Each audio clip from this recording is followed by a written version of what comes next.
Use caution when describing barriers. Being black is not a barrier for me. White supremacy is the barrier. Being female is not a barrier for me. Patriarchy is the barrier. Name the systems of power. These are the barriers. And that was a tweet by Drawn to Intellect. Hey, hey, hey! I hope you guys are doing well. Thank you for joining me for another episode of the Toy Talks podcast, a new episode each and every Tuesday. I want to welcome all new listeners as well. Like, I've had an influx of new listeners, and you guys have reached out to me. You followed me on my Instagram page, Toya_Washington, and also the Toy Talks Instagram page, Toya_Talks. And you guys have really enjoyed catching up on all the previous episodes. A lot of you are really like taking the time to follow all the episodes, and hopefully a lot of you have caught up and are up to date. All my regular listeners, hello, thank you for joining me. As always, you are appreciated, you are loved, and you are adored. Listen, I've got to be completely honest. I wasn't going to actually record today, and I wasn't going to put out an episode this week just because it was a few things. The first, I have felt under a lot of pressure with the Toy Talks apparel. As you know, it launches on the 1st of August, which also is Black Pound Day. It is no coincidence. And I'm so excited to be launching the Toy Talks apparel affirmation collection. But it hasn't, happened, or it hasn't come about without its ups and downs. And I've just felt completely exhausted with a lot of like the calls, and I've had to do a lot of work with the printers. It's just been a lot, And then on the weekends, I've had to drive for a few hours to go to certain places. And I just kind of felt like I haven't been doing enough self-care.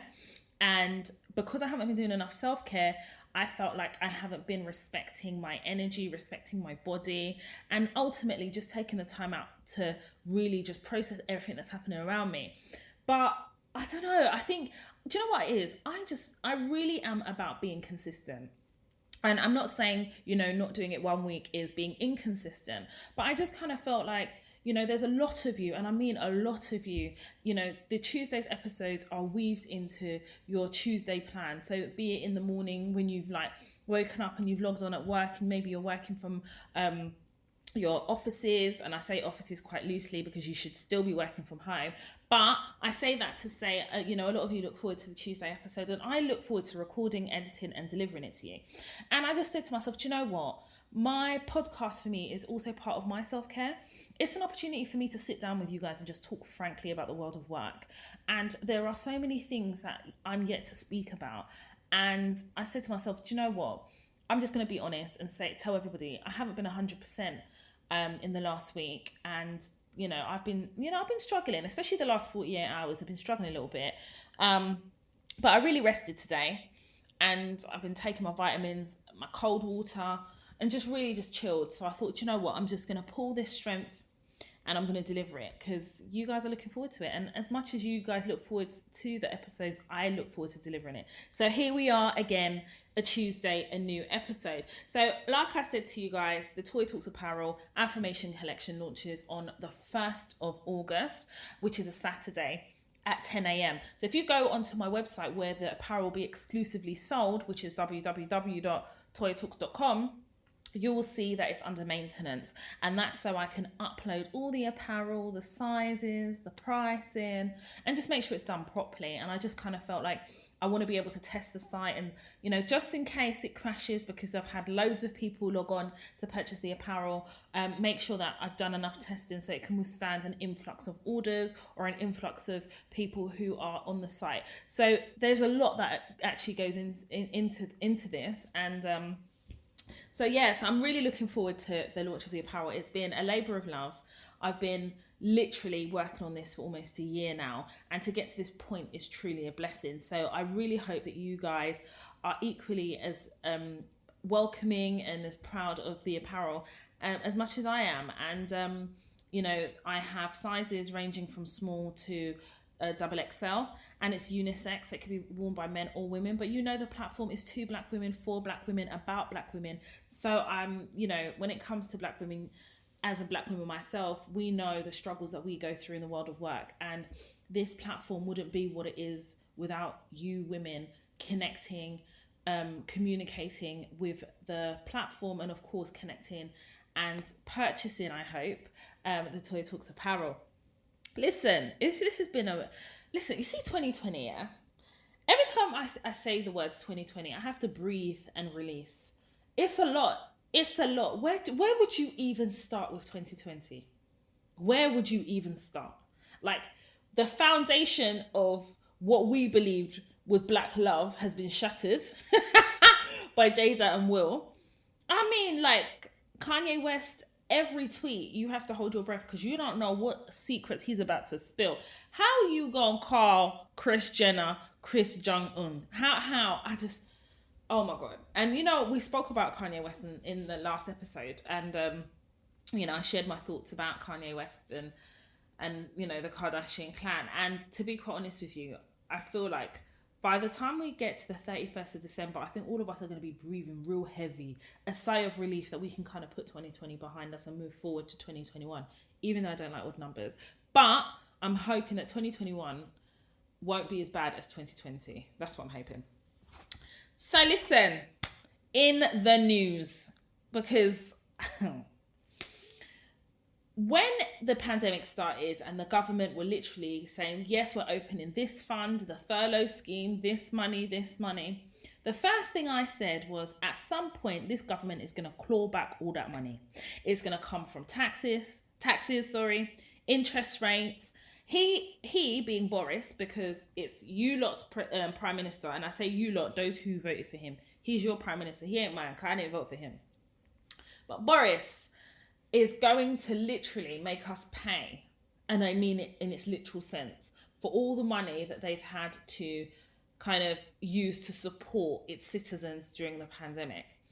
Now, rightly or wrongly, you know, to an extent, I understand that, you know, it wasn't something they planned for and stuff like that, but they're really going to stiff us for this money. And what's happening is, because now they're trying to claw back all that money, it's affecting the job market really badly. And I have a lot of friends who are either actively looking for work, switching over from perm switching over from contracting and interim work to perm. I've got friends who are closing down their limited companies to focus on perm roles. And I'm hearing from them a lot about kind of the job market, the way it's treating them, their interaction with future employers and agencies as well. And I've had my fair share of really awkward and uncomfortable interactions with employment agencies. But I really think a lot of employers are moving even worse than I had anticipated, purely because they know that they have the upper hand, they have the leverage. But we'll speak about that a little bit later on. Boris Johnson is also launching a political campaign, and I call it political because I believe part of this lose weight campaign is more about him forcing us to go out to restaurants. So what basically the campaign consists of, it has been suggested, making it a bit more expensive to order in. So if you wanted to order online, and it could be clothes or food, by the way, they're going to add, they're going to make it a bit more expensive to do. And then if you are, say, getting food from restaurants, or you're going to a restaurant, obviously they have this whole campaign that they're doing anyway to encourage us to go out to eat. So it's going to be cheap, I think 50% off in a lot of places. And in my head, I'm thinking, okay, so you're doing this lose weight campaign, but what you don't want to do is the campaign for Oyibo people to be using seasoning. You don't want to do a campaign to at least comb your hair before a press conference, Boris. And you really, really don't want to do a campaign about telling people that it is acceptable, it's a necessity and a requirement to have a shower or a bath every day.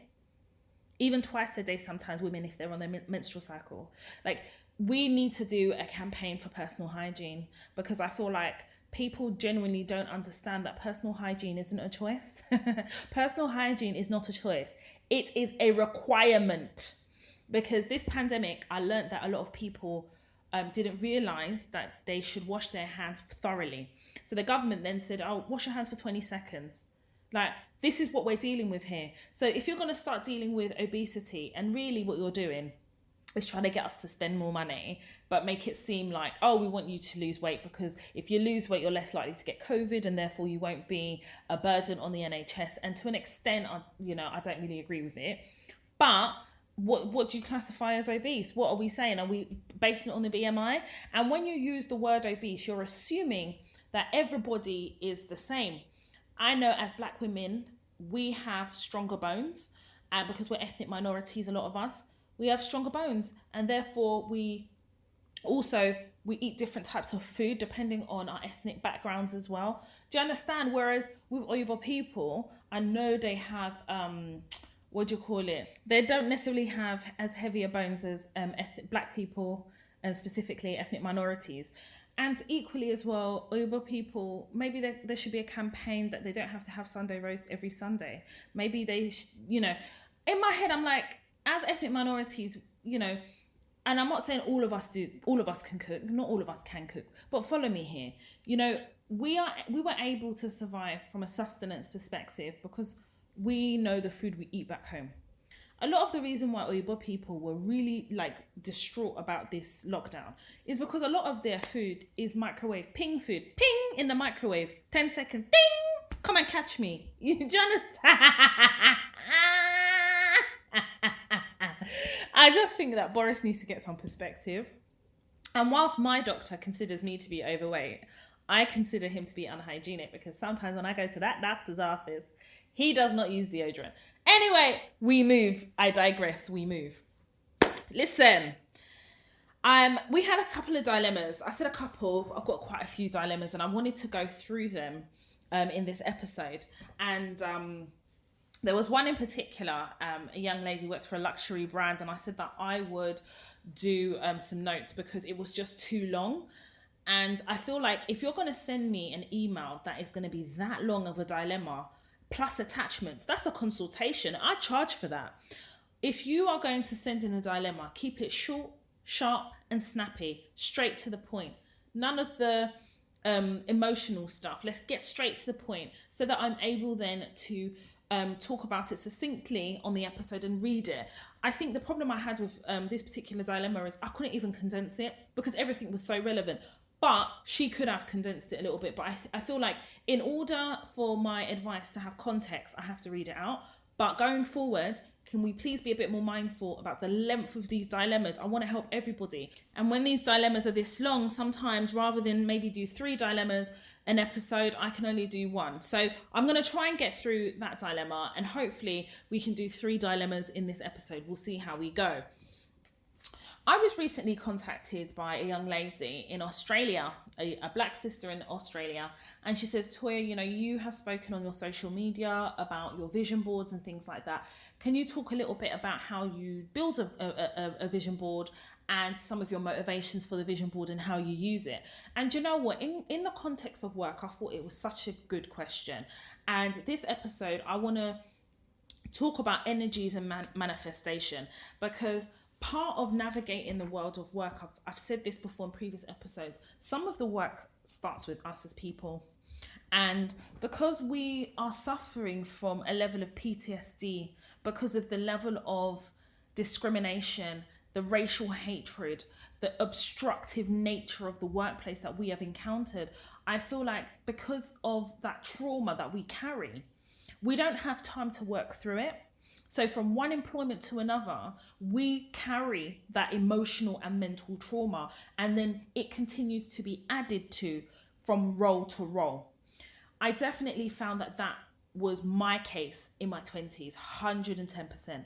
I carried a lot until I would say mid to late 20s when I worked through a lot of, my work-based trauma, and I became a lot more clued up to navigating the world of work. And obviously, in doing so, I was able to cultivate a foundation whereby I knew what I needed to do in a world of work to be able to climb that ladder and be successful, and equally understand how to navigate white people who have created a structure that is oppressive towards Black people, especially Black women.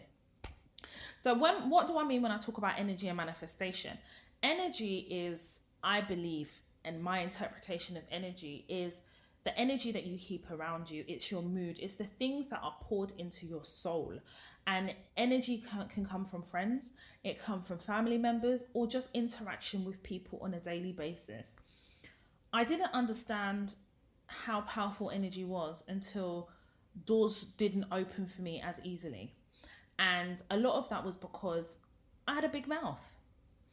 I would tell my friendship groups at the time, who were I had a large group of friends. I was very, very popular, especially my early 20s. And I would tell them about job interviews I'm about to have. I would tell them, where I'm working. I would tell them everything. I was like definitely an open book. And then I just would realize quite quickly that because I would share this, then a lot of these things, these interviews or these opportunities didn't really manifest into anything, because the people that I was sharing it with, I thought they were on the same level emotionally and mentally to me, that we can exchange, our successes and our intentions and our good news. And I soon realized that not everybody is happy for you, or people are happy for you as long as your happiness is not greater than their own. And it took me a while to know my purpose. And in previous episodes, I've spoken about purpose. I think I've got an episode called Walking in the Wilderness, in the Career Wilderness. And, nothing was handed to me. I wasn't even born with a spoon. Let's get that right. No one handed me anything. I've had to work and I've had to sacrifice just like everybody else to get to where I am. And I think that, when I was trying to decipher what my purpose is, I would be around friendship groups and with friends who seemingly knew what they wanted to do and were seemingly being successful and seemingly were happy in their jobs. And for a long time, I was really finding my purpose or understanding what I was good at. So anytime an opportunity arose, I would be so excited because I'd think, finally, I'm now realizing what my purpose is. And not knowing it at the time, the people I was just offloading and sharing with, I classified them as friends. And in previous episodes, I've told you there's different levels of friendships. There's different understanding of what friendship is. And when I think realized that energy was important was when I realized that it's not everybody you have to share things with. You can have the one friend that that rides for you, like tried and tested friendships, but I always feel like you should hold a little bit back for yourself. So even now, when I go to job interviews, I don't tell anybody. I really don't. And it's not keeping something from people. It's, the people say, I don't want to jinx it. It's kind of the same thing in terms of an energy perspective. I want to pour all my energy into the positive outcome that can happen if I deliver at an interview. So why would I now tell somebody I've got interview, share all of that, not necessarily knowing if they're truly happy for me, haven't actually got the job, but also as well, I'm telling this person this, and if I don't get the job, I may have to come and explain to the person I didn't get the job. Do you understand what I'm saying? So when I think of energy, it is the things that are in your orbit. It's a feeling. And it's energy also speaks to spirituality. I'm very, very spiritual. I was born a Christian. I was born into a Christian household. I'm a Pentecostal. But I'm definitely more in tune with my spirituality, more so now than I was in my 20s, and understanding how energies work and manifesting things of positivity. So when we talk about manifestation, what I mean when I say manifestation is truly being convicted in what it is that I'm trying to achieve or what it is I'm trying to do. So for instance, I want to be, for example, the director of a contract management team in an organization. I have to manifest it by seeing myself in that position, thinking about what it is that I want from an organization, manifesting what an ideal role of that level would look like. So I say this to say that in terms of my career, I made sure that I had the right energy around me. I was spiritually in tune with the direction and trusted in my purpose. But equally, when we talk about success, I defined what success means to me. So the success I've seen in my career are the things that I manifested and have happened. So as well as ensuring that I navigate the world of work safely, knowing how to navigate white people in positions of power, knowing how to navigate white colleagues and black colleagues and ethnic minority colleagues alike, understanding the power dynamics in organizations is one heading, but energy and manifestation is another. And you don't have to be you don't have to be a Christian to understand or know what energies and manifestation is. You just have to be spiritually in tuned. So I have a friend that's an atheist. I can't speak about spirituality to her because she don't believe in anything. And for me, I have to be careful to protect my energy when it comes to sharing things with her because she doesn't believe in anything. In her not believing in anything, how then can she believe in the things that I'm trying to manifest? If she can't believe in the things I'm trying to manifest, then that means that there is a level of negativity that will be attached to my manifestation. So the best thing I do is I do not necessarily share everything with her until it's time to celebrate. There are people who you can share these things with or who you can open up a bit with. And those are the people who, like I said, tried and tested. You know that is a real friend. That is a cheerleader. That is somebody who supports you. But don't take for granted that just because somebody's smiling in your face and says the right things that they support you. I've always said real friendships aren't friendships until those friendships are tested. So even now, I know who my friends are. I can count them with one hand. And each of those friends play a different role in my life. It's just the way it is.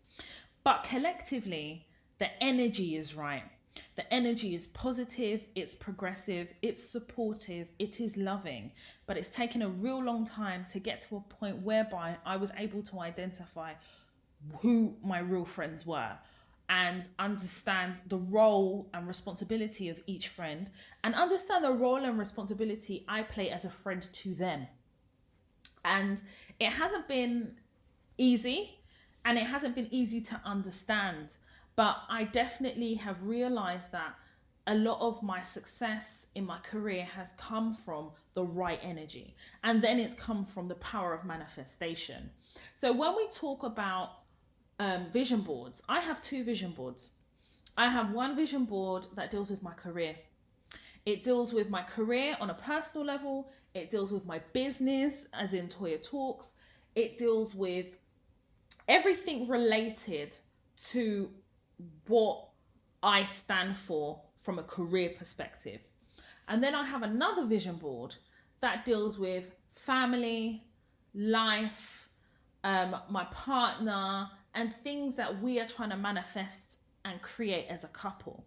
The reason why I keep those vision boards separately is because, yes, I'm in a relationship with somebody, but I'm an independent individual as well. And before I was in a relationship, it was just me one. And one thing that I've always made sure in my relationship, that even though we come together and we form a partnership, we should be able to stand independently as well. So, for example, my partner in his career, I can support him, we can manifest certain things, but equally, that is his career. And I don't encroach on his career and what that means to him. But as a family unit, we share the same views and ideologies. We definitely share the same perspective and we're manifesting the same things. The reason why I talk about vision boards is because unless you are able to visualize the things you want to achieve in your career, how can you see it? How can you recognize it when it happens? I think that you need to, especially when you are developing vision boards, think about what it is you are trying to achieve from your career vision board. Am I trying to organize my thoughts so that my purpose becomes clearer? Am I trying to ensure that I am progressive in my career. So making sure that I'm achieving certain milestones in my career to be able to get to CEO or director level. Every year I update my vision boards. I update my career one and I update the relationship one. And that's because every year is a new lesson. Every month is a new lesson. Every week is a new lesson.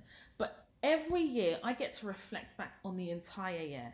My strengths, my weaknesses, the things that I've achieved, the things that I am yet to achieve, but more importantly, the lessons I have learned from the things that I haven't been able to do. So I literally cut out words that are important to me. So I'll get a magazine, a couple of magazines, and for me personally, I get more black magazines. And because I'm a black woman, I relate to black magazines. So I'm talking about Essence, Pride magazine in the UK that we have. And it can be any magazine, okay? It doesn't necessarily have to be a black owned magazine. But for me, I connect better with the contents of a black magazine. And I would cut out words, and I have got 1, 2, 3, 4, 5, 6, 7, 8, 9, 10, 11, 12, 13, 14, 15, 16. I've got 16 words. So the words that kind of appeal to what I'm trying to manifest and achieve that year. So one of the words I may have is entrepreneur. Another word I may have on there is black excellence. Another word I may have on there is inner strength, self-care. Do you understand? Anything that relates to what I am trying to achieve that year in my career. And then because I am dyslexic, the way I learn, the way I create my vision board is I'm very literal and I have to condense things. So I've seen vision boards where people literally are writing stories and essays, and I can't do that because my vision board, I look at it every single day. It's literally seated above my makeup area, which is also my desk area. So I look at this thing every day. So there's going to be things that are going to have to jump out at me that I literally have put in my mind and I see it every day. So what I have is I have these cards. So they're just these like exam cards that you would, if you're revising for your exam, you'd have cards. And I have 4 cards on there. So my cards are different colors. I've got a green one, a blue one, yellow and orange. And the header for each of those cards is 2020 goals. And I have bullet points on each of those cards. So I have 2, 4, 5, 6 bullet points on each card. And on those bullet points, I will write what my career goals are for 2020.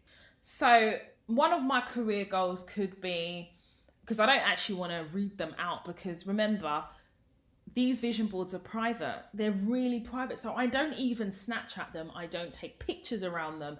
These are things that are private to me. Because remember how we started this episode, we spoke about energy. And I can't vouch for every single person's energy that sees my vision board when I take a picture in it and post it on social media. Therefore, to protect my energy and the energy surrounding my vision board, I don't share what my vision board looks like. If someone comes to my house, there's no reason why they should be in my room anyway. So if one of my goals is to be promoted, that would be one of my bullet points.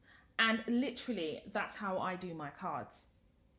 Then I believe in, when we talk about manifestation, it's another branch of visualization. So I then look in my magazine and see if I can find any pictures that kind of relate to the things I'm trying to manifest in my vision board. And I literally cut those pictures out. It could be a light bulb. It could be a star. It could be anything that kind of connects with me and also connects with my goals. And this is the reason why I say it's good to put the cards up there, because when you put the cards up, then you write what your goals are. Then when you're looking for pictures to maybe correspond with or tie into your vision board, it makes it easier to do. And that is more from a learning disability perspective. Like I said before, being able to kind of look and associate some pictures, some words, and then have clear goals for myself. Then 6 months into the year, I look at my vision board again, but more from a tick box exercise. And I look at the cards, my 2020 goals, and I tick off the things that I've achieved in the last 6 months. And If I've achieved something, all of my goals on one card, I will take that card off. And if I'm still yet to achieve certain things, I just leave them on there. And what I do is I do a little box next to each of the goals and I literally tick it. If I haven't achieved it in the last 6 months, I just leave it on there. And that's a really, really good way of reevaluating the goals and making sure that they're achievable, but more importantly, reminding myself that these are goals that I put together 6 months ago. And if there's things that haven't been achieved yet, what do I need to do from a strategical point of view to be able to make sure I achieve those goals? And literally, that's how I put my vision boards together. Now, I never used to believe in vision boards. In fact, it was actually my partner that got me into vision boards. And he said, listen, Toya, there's so much that goes on in the world and in life and in the workplace. But wouldn't it be great if you could have all your thoughts on a board and therefore be able to organize those thoughts? And it wasn't until I started doing my vision board that I realized that it was easier for me to attain and achieve certain things if it was clear what it was my goals were. And I feel like people have goals in their minds, but they stay in your mind until you make them a reality. And halfway to making them a reality is to write them down and put them somewhere where you can see them. And you seeing them is you basically holding yourself accountable. So when I get to the end of the year, that's when I do a full evaluation of the last 12 months and a lesson learned. What did I learn in the last 12 months that either helped me to achieve these goals that I've achieved and been able to tick off, or what is the reason why I haven't been able to achieve certain goals? Do they need to be more refined? Do I need to work harder in the following year? Was it too steep? Was I being unreasonable about my expectation that such goals could be achieved in a year? I do a full lessons learned. And the goals that maybe I can take over into the following year, i.e. I haven't achieved them yet, I put them on new cards, and when I'm doing my vision board for the following year, they will feature on my new cards, and they may have like a little star or like something to indicate that they've moved from one year to another. I don't think that it's easy to be walking in the career wilderness trying to figure life out and your purpose and then doing a vision board. I'm not saying that it's easy to do. But if you believe in yourself and if you truly believe in your ability to achieve and attain success, then you have to believe in yourself enough to be able to manifest those things. But how can you manifest something you cannot see? It's so easy, especially in the world of work where you're being knocked left, right and center. Your confidence is being knocked. You're being questioned. You're having imposter syndrome. You're going through so much. It's so easy to lose track of what those goals are, to self-doubt. And what happens is when you're going through those periods of self-doubt and you are questioning yourself, that vision board is a reminder that, hey, these are things that you said that you wanted to manifest, and you wouldn't have put them down if you didn't think that they were possible. So when you're going through your state of questioning yourself or not feeling you're good enough or you're deserving, that vision board is a reminder that you deserve and you should be able to have and achieve anything you set your mind to. As Black women, the world of work is it is just ruthless. And, we talk about on the podcast the things I have gone through and how I've navigated them, and I've advised you guys, I've given you examples of certain things. But like I said earlier, there is a level of trauma I think all of us carry into a workplace. It's the little things sometimes that we can't let go of, or something will happen in the workplace that reminds you of something that happened in a previous workplace and already your back is up. I feel like a vision board is a way to channel some of that trauma. Because I believe when you go into an organization, I've told you guys before, you should always have an objective in an organization. There is no point being in an organization and you're just going to see how it goes. As Black women, we don't have that luxury because we are already entering organizations, and from day one, we are constantly confronted with our Blackness, because our Blackness makes racist white people uncomfortable. So when we're going into the workplace, we're not only learning how a workplace works and how to do our jobs, we're equally learning the psychology of the white people that we're working with. We're equally on 10 toes all the time, trying to not offend, or not even so much not offend, but trying to just have a peaceful employment. And this is why I say, like, there is a lot of work as individuals we have to do. And I find that a lot of that work is done while we're employed. It is. Because we don't have the opportunity to have some respite in between jobs. We've got bills to pay. But the vision boards exercises that I do every year, honestly, gives me focus and it gives me comfort. Because when you're working in a workplace where they're basically telling you you ain't worth shit, and basically your whole career is dependent on whether your boss decides to put you on a training course or even decides to promote you or even give you any work, you've got to know that within yourself, not only are you worth more than the organization you're working with or for, you've got to reassure yourself that, you know what, I'm the shit.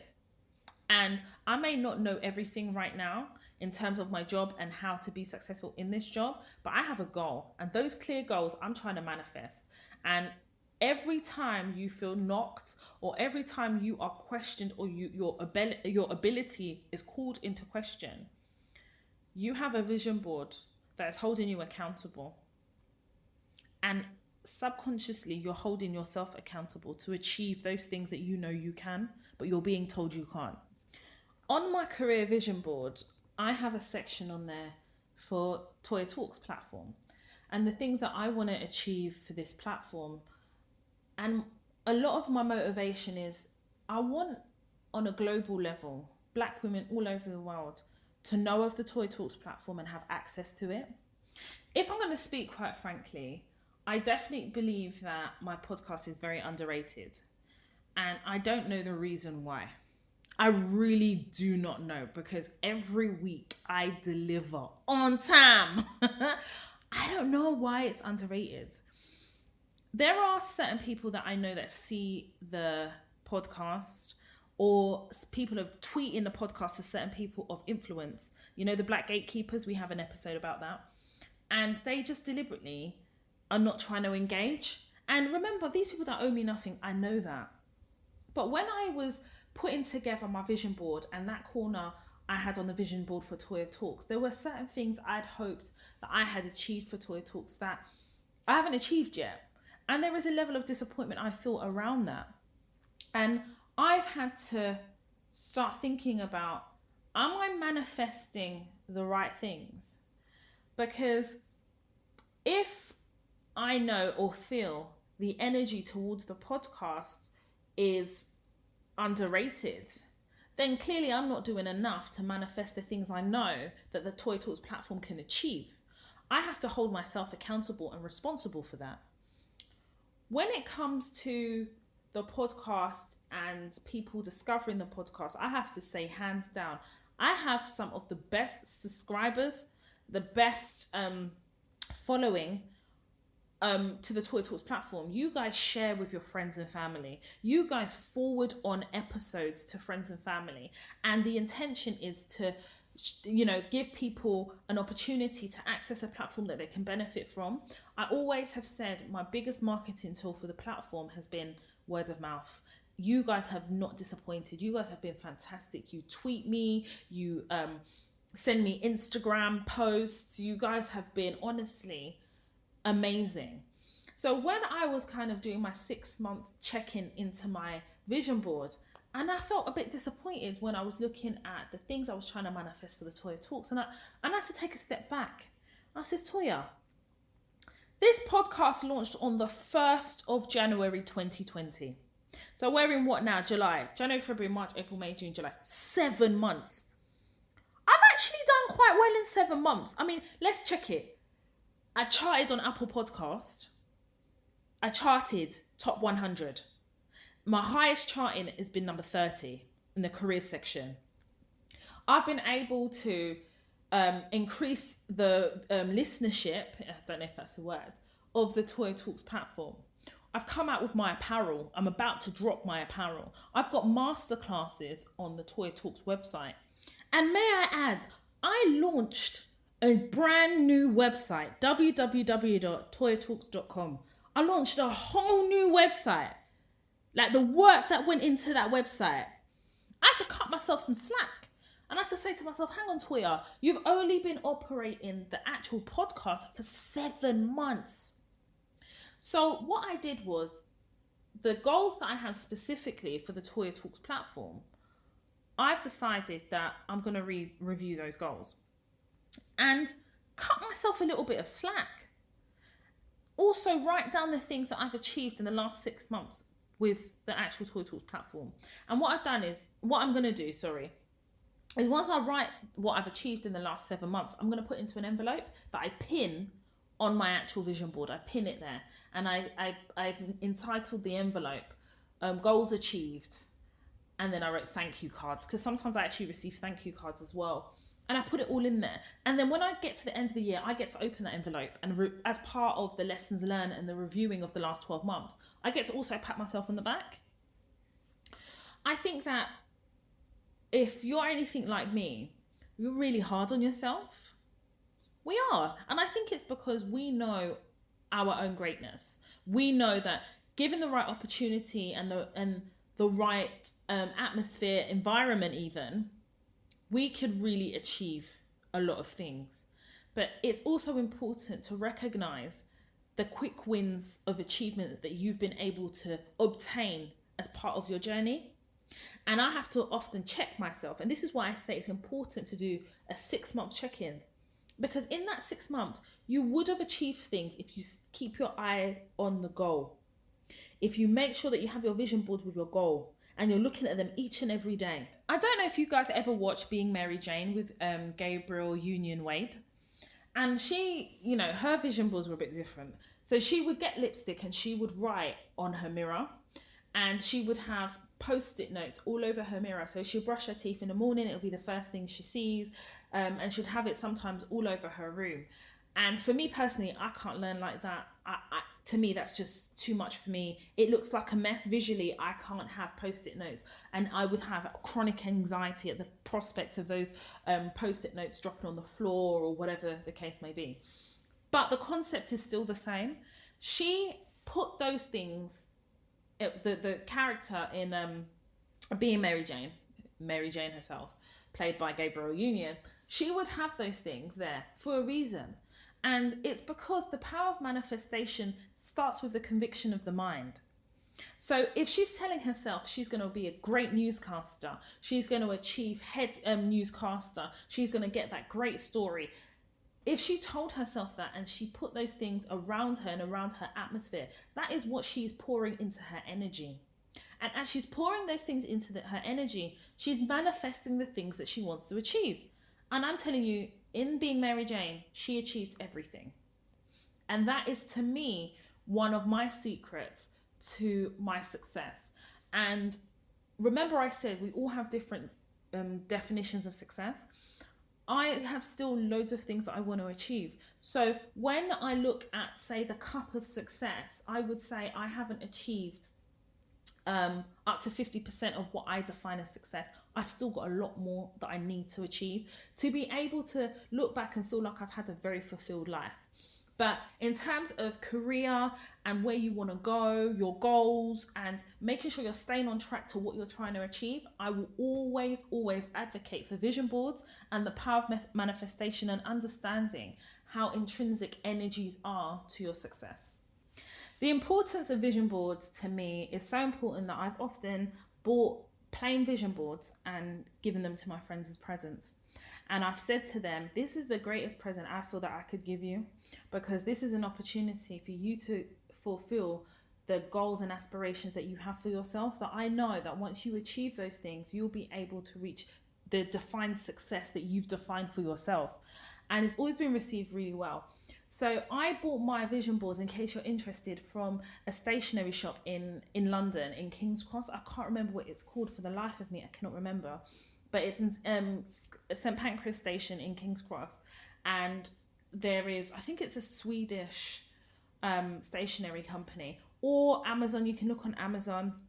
I'd also say if you're looking for things to kind of put on the vision board, Pinterest is really good. Or you could use the, back in the day, magazines and stuff like that. But if you're actually, my vision board is actually really big. So yeah, if you're interested in buying a vision board, or maybe you want to do a digital vision board, you don't necessarily want to put it, up above in the room or on the wall. For me, it defeats the purpose if you can't see it every day. But yeah, hopefully that's really helped a lot of you. I'm hoping that you guys will be able to connect with what I mean when I talk about manifestation, spirituality, energies, vision boards, and things like that. And I'm sharing with you guys what's helped me in my career. And for me, yes, I definitely consider myself to be successful in my career. But like I said, there's things I want to achieve. There's things on a personal level that I know, the importance for me to be able to achieve and look back on, and also to create a legacy for my children when I eventually have them, and also for my family. So let's move on now to the dilemma. And I'm going to get through this hopefully as quick as possible, and hopefully it's not too long. So we start. Hey Toya, how are you? Firstly, I'd like to say your podcast is amazing and it's helped me in ways I never can repay you for.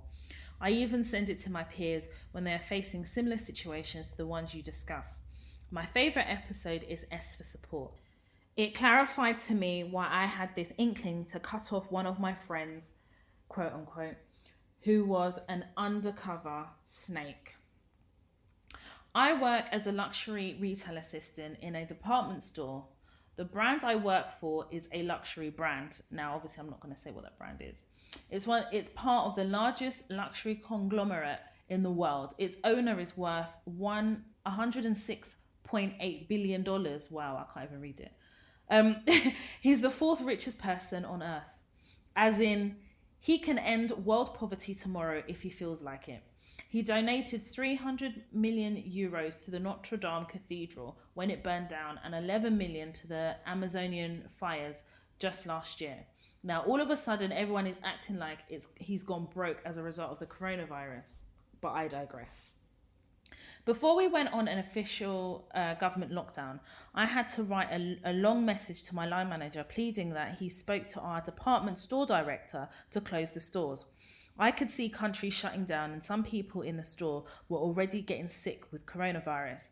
I could tell this was a disease like no other, and we needed to put capitalism to one side and act fast. My plead actually followed a petition that was signed by more than 100 employees asking them to close their doors and send us home.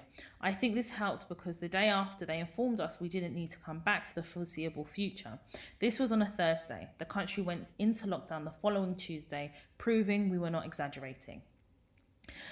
Then during the lockdown, the retail director of the luxury brand I work for invited everyone into a Zoom call to tell us the business had taken a hit by the virus and that they needed to reduce all the sales assistants' basic salary on contracted hours by 20%. And the managers and HO staff would take a 50%, I think HO's head office staff, would take a 50% cut on their bonuses, not their basic pay. He didn't mention any concrete figures in terms of the so-called hit the business had taken, and mind you, their online operations were still fully functioning. They're not like Primark, who were making £0 during the lockdown.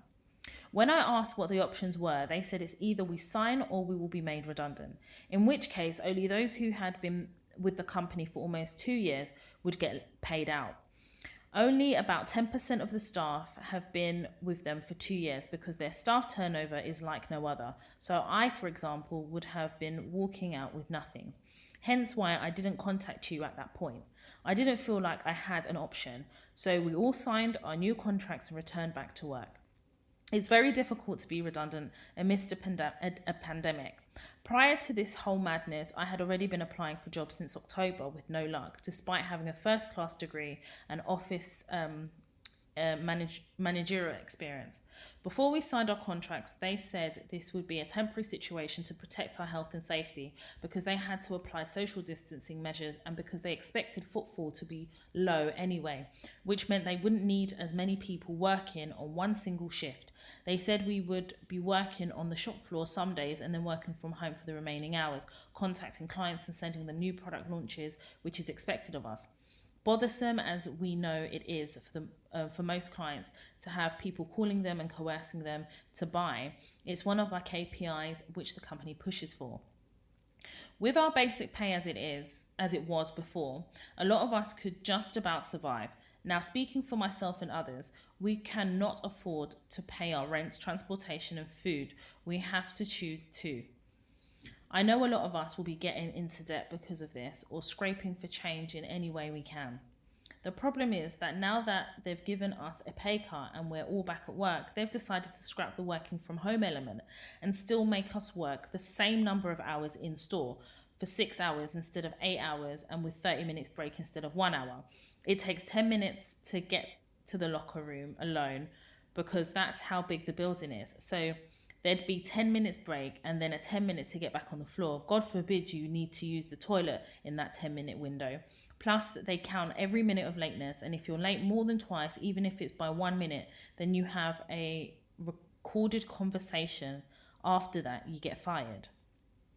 Well, these new hours on the same number of days means we would be spending the same amount on travel and food, and those of us who may have wanted to maybe get another part-time job to support themselves now have very limited options because our schedule is rotative every week and we cannot have fixed days. They're saying they need the cover on the floor in case people call in sick, but honestly, that's bullshit because there's a lot of us working on the shop floor as it is. There are about 15 team members working each shift, and on a bad day, we usually make around $200,000, which is why I don't understand why they've reduced our pay in the first place. They don't need all that cover and they have money. They just don't want to pay us because they know we have no other option at this point. I believe they are exploiting us and oppressing us, and so do my colleagues. They're taking advantage of this situation to save their profit margins, and they simply do not want to pay us to stay at home. I think they were infuriated that we were on furlough. To them, that means holiday, and now they want to make the 20% back that they had to pay on top of what the government paid everyone. They even went as far as taking our holiday entitlement during furlough. They're not allowed to do that. They're actually not allowed to do that. I have not taken any annual leave this calendar year, yet somehow I have 1 day left of my entitlement because I used it all when I was on furlough. I decided to do this the professional way, and I emailed my line manager asking him and the management team to reconsider the new shift patterns. I used the same language that they use and stuck to facts, showing zero emotion. I'll send you the email I sent to him. I also got all of the staff on my department to send the exact same email, adjusted to their hours or situation, so that we could resort to collective bargaining. This didn't work.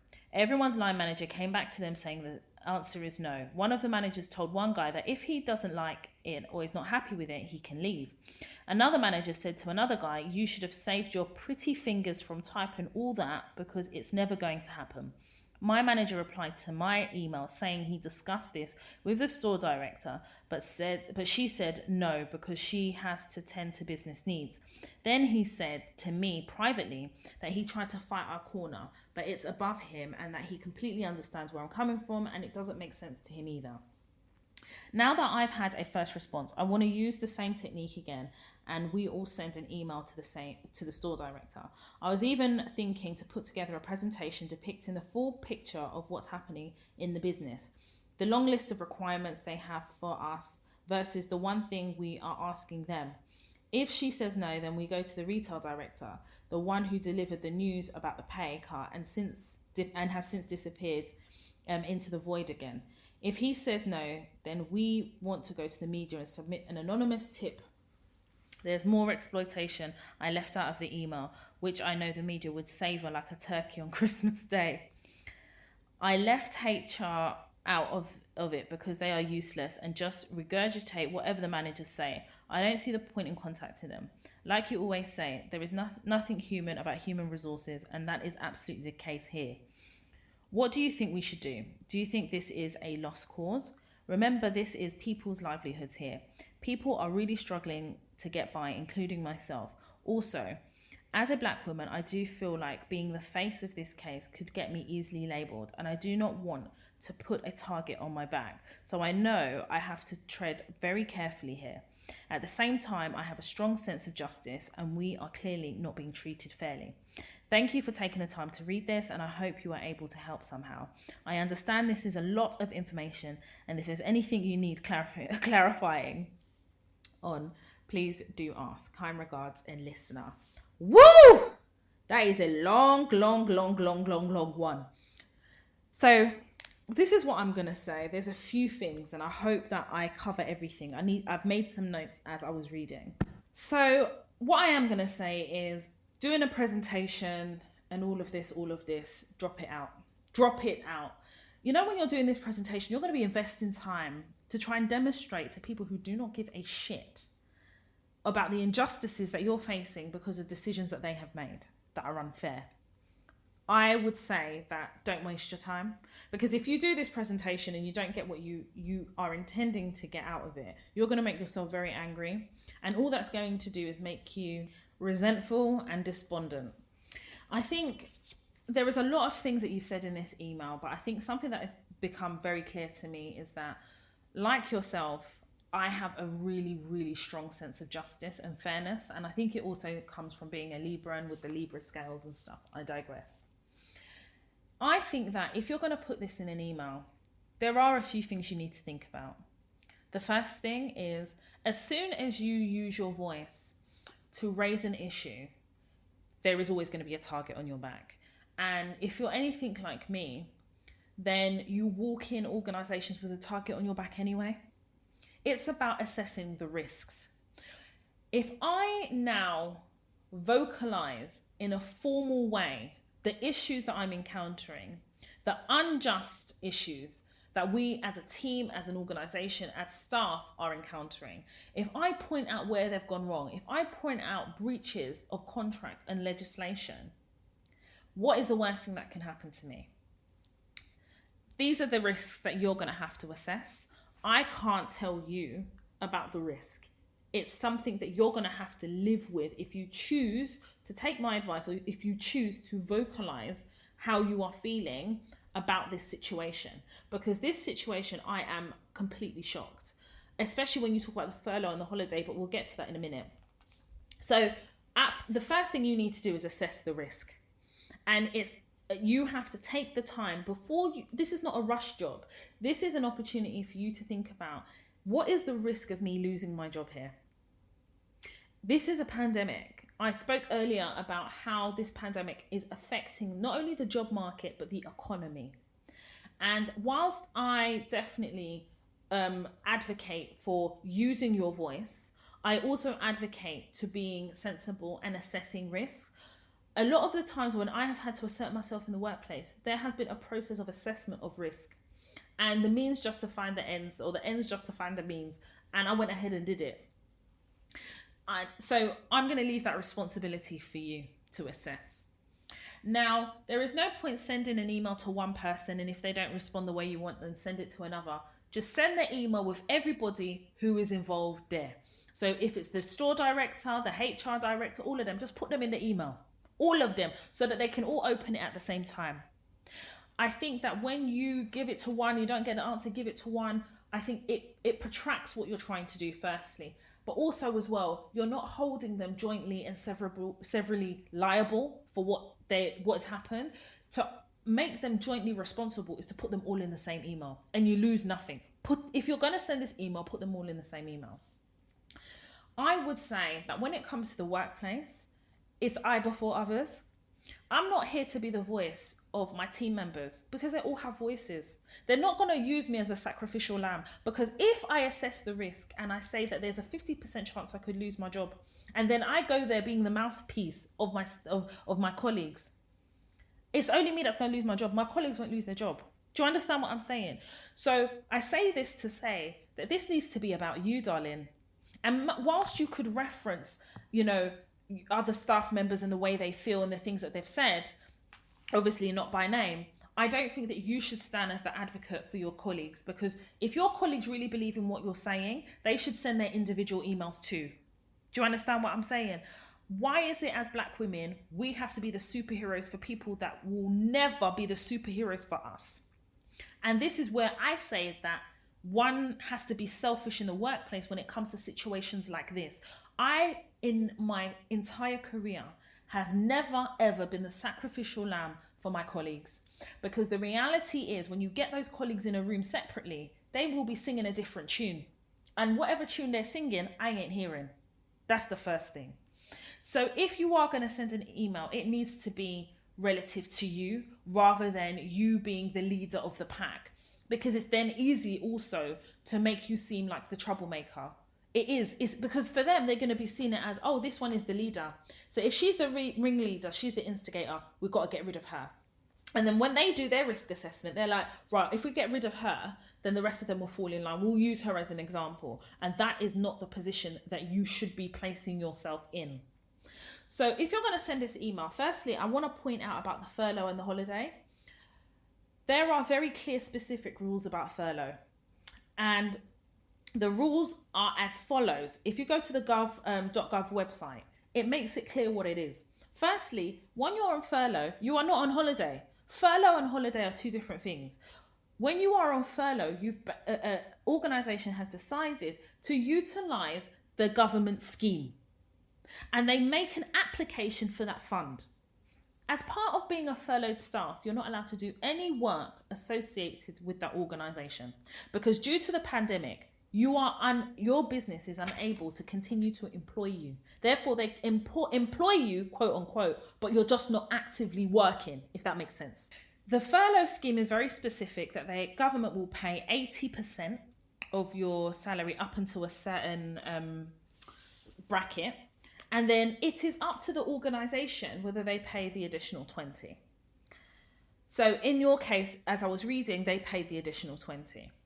They can't then take your holiday. It doesn't work like that. And if you go on the gov.uk website, it says it on there that you should be able to, your holiday, I think they've capped it at a certain amount for the year. You should be able to take that into next year because of the pandemic and because of the furlough scheme. Now, in that letter, in that email, I would make it clear, and I would even do an attachment or a link to the criteria of the furlough scheme. I would do it so that they understand that, number one of your gripes is that you have no holiday left, and they have, and I would even go as far as saying, I think there's been a misinterpretation of the furlough scheme and how it is to be enacted. And when you have taken my holiday in lieu of furlough, I'm a bit confused about my status over the last few months. Have I been furloughed or have I been taking my annual leave? Because if I've been taking my annual leave, no one has asked me if I wanted to take annual leave, and therefore I have not followed the correct holiday request procedure. And I'd write it there. And I think that you need to be straight to the point with this email if you're going to send it. It can't be like the dilemma that you've sent to me, reams and reams. It has to be paragraphed, punchy, straight to the point. I'd even label it furlough and then underneath write what you have to say, and keep it at a paragraph each. Because if you keep it at a paragraph each, you're straight to the point. Take the emotion out of it. You know, you've said that, you know, you're aware of that. Something that I say is to keep your emotions out of it and stick to the fact. Now, when dealing with your hours and things like that, if they're going to tell you guys, oh, we're going to pay you 20% less or how many percentage less, come back to work, but they're making you do your hours. Well, what is it? You know, if you're taking the 20, you know, clarify in the email, if I'm going to take a 20% cut and these are the conditions that you basically presented to us, I felt under duress to sign it. Otherwise I wouldn't have a job. As you clarified when positioning this offer to us, that those who have worked for the company for under 2 years will not be able to access any redundancy. Therefore, I felt under duress to accept this. But in accepting this, I now do not understand why I'm now working my hours. Therefore, I believe it's in complete contradiction of what you offered me. And therefore, I believe in order to rectify this, this is what you have to do. And I'd write it there. You need to keep to the points. This isn't about winning. It's not about losing. It's about what you said in your last sentence. It's about justice and fairness and doing things correctly. Whether the owner of this luxury brand is the second most richest in the world, the 9th, the 10th or the 11th, at the end of the day, this is where you're working. We all know that the system hasn't been built to protect us as black people and as black women. But what we are clear about is what we expect from organizations.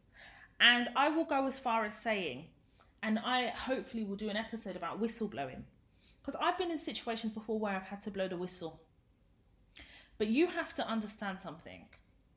Once you go to the papers, because it's whistleblowing, once you go to the papers, if that is a decision you want to make, you've got to understand two things. The first is, if you already know that there may be a target on your back, and then mysteriously the papers are now writing about this, because this luxury brand, you wrote the name down here. I'm telling you right now, based on the things that you wrote in the email, and there's some things I've had to leave out, it will have a lot of traction in the British media. So you've got to know that if you know there's a target on your back, they're going to know it's you. And the whole idea of whistleblowing is that it's anonymous. So I think you have a bit of a decision to make. It's about which one comes first. If I was in your situation, what would I do? I'd whistleblow first. I would. And I know that's controversial, but I would. Based on the context of your email, I would whistleblow. And if nothing happens or it doesn't get any traction, then I would make a formal email with the people that I mentioned before. That's how I would deal with it. But again, this is a decision you've got to make. It's the chicken and the egg. Which one do you think should come first? You're in the situation. You're wearing the shoe, so you know where it hurts. You're the most informed person to know which one you should do first. But I think both should be done, because the type of brand it is, the level of duress, the level of bullying and intimidation that's happening, that are forcing people into this situation, but also from a financial perspective, everybody's trying to keep their head above water. And ultimately, you're taking money off from people who are not earning enough already. This is unethical. So when you are whistleblowing, you need to write these things. It is unethical. And again, if you're going to whistleblow, keep to the facts, straight to the point, and really demonstrate through examples, as you've done with me, what has happened here. But take away all the emotion, take away all the brand owner is worth, strip it back. Stick to the facts. I can see that not only are you articulate in the way you've constructed this dilemma to me, but you're very clear about the injustices. And that is what needs to come through when you whistleblow, if you whistleblow. But I think what I want to say is, there is a lot of information out there about furlough. And I think there's a lot of organisations who have not stuck to the furlough scheme's guidance. And I'm going to say to you that if an organisation has put you on furlough but taken your holiday, they've basically breached the criteria for furlough. And if an investigation is done by HMRC, that organisation will have to pay the money back. Because you can't say, I'm taking this person's holiday in lieu of furlough, but I'm putting them on furlough. Because the whole idea of being on furlough is to protect your jobs. Furlough also protects your holiday. You can't be on furlough and holiday at the same time. It doesn't work. Because when you're on furlough, quote unquote, you're not working for the organisation. So if you're not working for the organisation, how can you be on holiday? It don't make sense. It's a contradiction. So I think that in the email, like I said, to the organisation, you need to make that clear. But again, I re-emphasise this point to you. Risk. Do a risk assessment. Doing a risk assessment doesn't mean that you shouldn't stick up for yourself, but you need to go into this with your eyes open. And people don't always tell you the reality of outcomes that can happen or flow through what you're doing. People say, I go to HR, I see stuff online all the time, Twitter, I'm gonna go HR. But they don't think about the wider perspective about what they're doing. What is your goal? Is your goal to, number one, make sure that your holiday is reinstated, to make sure they get rid of the 20% thing they made you sign? You know, is it to, what you need to be clear about what your goal is. And once you know what your goal is, it will frame how you send the email or how you whistleblow, or do both. I hope I've given you clarity. And unfortunately, I can't tell you what to do. I can give you a framework or a skeleton around what I think the thought process should be about your next steps, but I can't tell you what to do. I want to re-emphasize this point. This is about you. This isn't about your colleagues. If your colleagues want to jump on your bandwagon, then they need to send their own email. And you can reference your other colleagues, but just remember, if you're afraid about being a target, then you definitely can't position yourself as their mouthpiece. Ooh, I hope that helps, and I hope that the author of that dilemma can give us an update as well and let me know what decisions she made, what steps that she decided to take, and the outcome. It'll be really good to update everybody on the podcast. So I think we have enough time for one more dilemma. This is a short one. This one came through Instagram. Hi Toya. First and foremost, your podcast is brilliant and have been sharing it with all my family members. I have a quick question. My manager, who is white, who is also my boss and owns a small business, is pressuring me into training in the office once a week. I voiced my concerns and she is aware of the disproportionate rate that Black and brown people are dying from COVID. I wanted to know if I am overreacting or being difficult. In response to her pressure, I agreed to commence next week's training, but said I would think on it. It is a skincare clinic and I'm just the receptionist. My manager likes to micromanage and I wanted to know how you'd respond to this. Much love. Keep up the phenomenal work you have provided for us. Whew.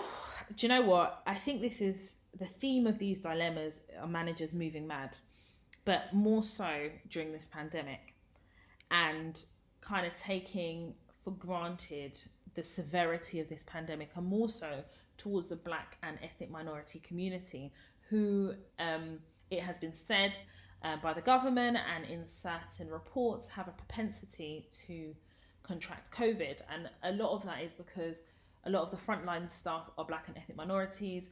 And, if, you read a bit more and you can understand why those numbers are particularly high in our community. I would say this. I think you need to take a pragmatic approach. And I say this because I'm having to have discussions about coming into people's offices once a week. And I remember on the podcast, I was like, do you know what? I was being a bit comical, or maybe it was on social media.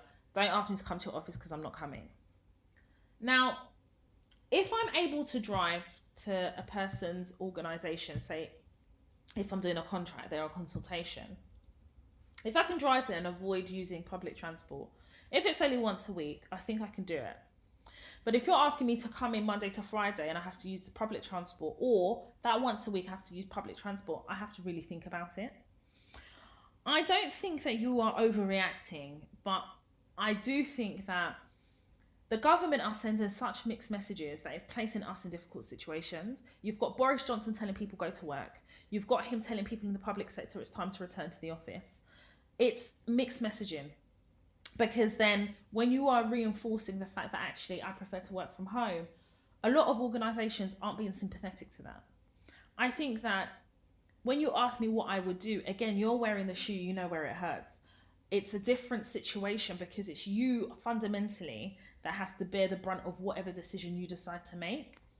I don't necessarily think it's unreasonable to consider the possibility of going into the office once a week. Consider. But if you then decide that it's not something you want to do because of the reasons you've given here, I think you need to table it in an email. But again, you have to do a risk assessment. Am I likely to lose my job if I refuse or express concerns in a formal way that I'm uncomfortable about going into the office once a week? Is it unreasonable to go to the office once a week? I think these are the things that you need to think about. I definitely think that COVID has us all nervous and we are going to have a second wave. 100% we're going to have a second wave. And we may have third or fourth waves as they try to find a vaccine, which I don't even know if I'm ever going to take that vaccine. However, we digress. I think first and foremost, what you should do is write an email to the manager and make it formal. Let's call your manager. I was going to call her Karen, but even that, gives me flashbacks.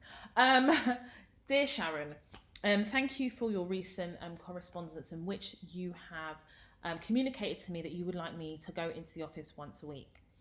I have also communicated to you my concerns around going into the office once a week because Black and ethnic minorities have a propensity to contract COVID-19.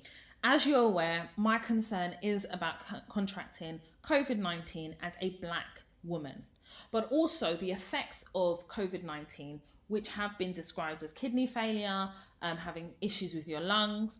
And therefore, when making the decision of whether to go back into the office once a week, it's not as simple as yes.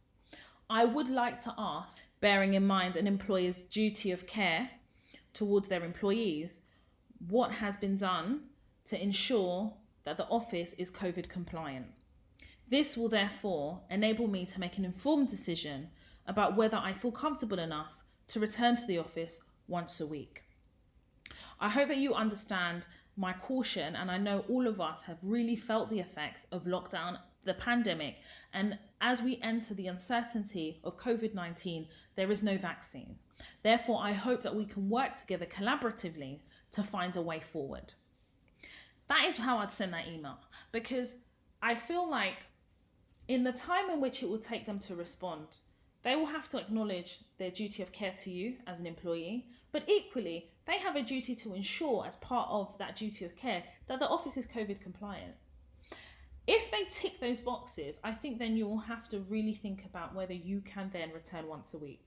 Because whether we want to accept it or not, the economy has opened up and they are trying to do business as usual. They're placing us in a difficult situation, but equally, I think that we need to make informed decisions. So for me personally, these are the questions that I would ask. If I was taking up a new contract and they wanted me to come into the office once a week, these are the questions. But equally, I don't want that once a week to be a license to come in now twice, 3 times a week, and then we're back to normal again. I would then make it clear, if I then decided to go back once a week, that it is just once a week and we'll review it in 6 months. That is the advice I feel I should give you, because that is the advice I would give myself. And I'm hoping that is really going to help you make a decision about, number one, whether you go back into the office once a week, but number two, give you some comfort in you knowing that you're not being unreasonable, you're concerned. But you've got to remember, we're working against a government where the Prime Minister contracted COVID and survived by the skin of his teeth, completely forgotten all about that, and everything the NHS done for him, and is basically telling us, don't worry, go back to the office, go to restaurants. I heard talks about reducing the 2 metre gap to 1 metre. They're not even dealing with it in the seriousness that it should be given. Therefore, when organisations are then responding to what the government is saying, they're placing us in a really difficult situation, because then we look difficult. So I definitely understand where you're coming from, but I'm hoping if you could send this type of an email, like I said, keep it short, sharp, professional, straight to the point, emotions out of it, that hopefully you should get some comfort and it should help you make a decision about what you want to do. So as I draw this episode of the Toy Talks podcast to a close, I just want to thank you guys for listening. Thank you guys for listening from beginning to end. Thank you guys for your support. But more importantly, thank you for tuning in each and every Tuesday to the Toy Talks podcast. You guys know I'm really excited this week. 1st of August is the launch of the Toy Talks apparel affirmation collection, exclusively sold on the toyatalks.com website. So make sure you stay tuned for that. 10 a.m. will be the official release, and I have no plans to restock. So that means once it's gone, it's gone. As I said on my Instagram page, treat me like you would do Kanye. When Kanye West releases some Yeezys and your size is not there, you don't email Kanye and say, hey Kanye West, my size isn't there. Is it coming back in stock? Treat me with the same vim. I'm manifesting the success of the apparel as Kanye West has experienced the success of the Yeezy collection. But yeah, no. Jokes aside, I really hope you guys love the collection as much as I have, and it's hoodies and t-shirts as well, all unisex. If you guys want to connect with me on social media, my Instagram page is Toya_Washington. The Toya Talks Instagram page is Toya_Talks, or follow me on Twitter, Toya_W, or Snapchat, Toya Washington, all one word. If you haven't already, make sure on the 1st of August, you have a look on the website when the website goes live again. Obviously, as I said before, it's under maintenance as I upload the apparel, but make sure you have a look. I have masterclasses on there as well, and the feedback for the masterclasses has been absolutely fantastic, and I really did put a lot of work and effort into developing those masterclasses. So we're talking about CV masterclasses, how to apply for public and private sector roles, how to complete application forms. I also have a masterclass on negotiation. How do you negotiate a salary increase? How do you negotiate salary at the point of a job offer? I also have interview skills as well, where we talk about the interview skills that you need to either work on or develop to be able to secure a job out of an interview. And also we have the mother-daughter masterclass, where we talk about the difficult relationship between mother and daughter and how that often manifests in adult life, and how I have worked through some of my trauma with my mother-daughter relationship. So yeah, guys, hopefully, from the 1st of August, you guys will be able to see all those things on the website, including the apparel, the masterclasses, and everything in between. Thank you guys so much for tuning in. If you listen on Apple Podcasts, please rate and review on Apple Podcasts. We're currently 5-star rated, and share this with your family and friends and anybody you feel will benefit from the Toy Talks platform. My name is Toy Washington, and you have been listening to the Toy Talks podcast.